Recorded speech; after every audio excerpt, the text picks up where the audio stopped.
Welcome mga kabahay, nandito na naman tayo sa bagong episode ng Dawag TV Reaction. So for today's video, pag-uusapan natin ang napaka-sarap at napaka-linamnam na pagkain ng mga Indian, ang Indian street food. So simulan natin.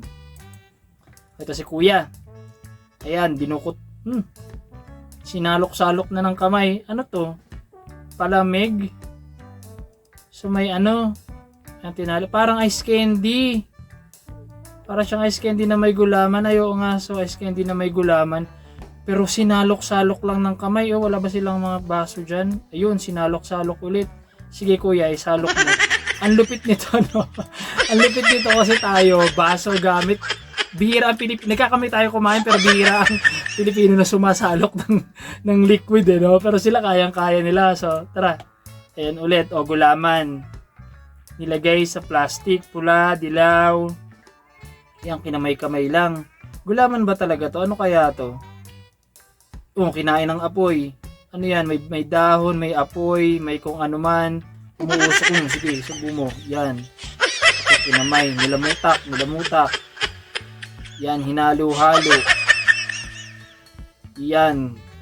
Hinalukay. Ano to, dough? Ang lupit, pati kamay piniprito. Nalagay sa papel. Grabe, ano? Yan, hinalo-halo, nilagyan ng tinapay. Ito medyo masarap pang tingnan, no? Ito parang nilagay sa ano. Uy! Ano yun? Teka lang. Totoo ba yan? Wait, teka lang. Big Soto ba to? Kilikili ang ginawang pang ano. Ang sarap nito. May lasang anghit pa to. Kilikil, ang lupit mo, manong. Ito hotel. So siguro malinis ang mga pagkain dito. Ano to, naglalaba si kuya? Naglalaba, sige. Ginagawa rin namin yan dito eh. Pag naglalaba ka. Ano to, hindi siya naglalaba. Tinapay. Tinatapak-tapakan. Ang lupit nyo, kuya. Akala ko naglalaba ka lang, nagmamasa ka pala ng harina. Ayun, tinapak-tapakan. Sige, tapak-tapakan mo, kuya. Ganito kalupit sa India. Malupit magmasa tong mga to. Paa ang gamit. Pagkatapos lulutuin, gagawin tinapay, papakain.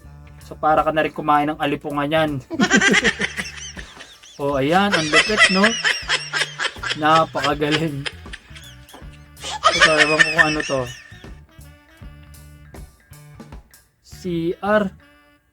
So, yun nga mga kabahay. Napakalupit talaga nito mga India. So, marami pa tayong gagawin mga gantong vlog later on or next time sa mga video natin. So, thank you so much guys for watching and thank you for tuning in. See you on the next vlog. Have a great day.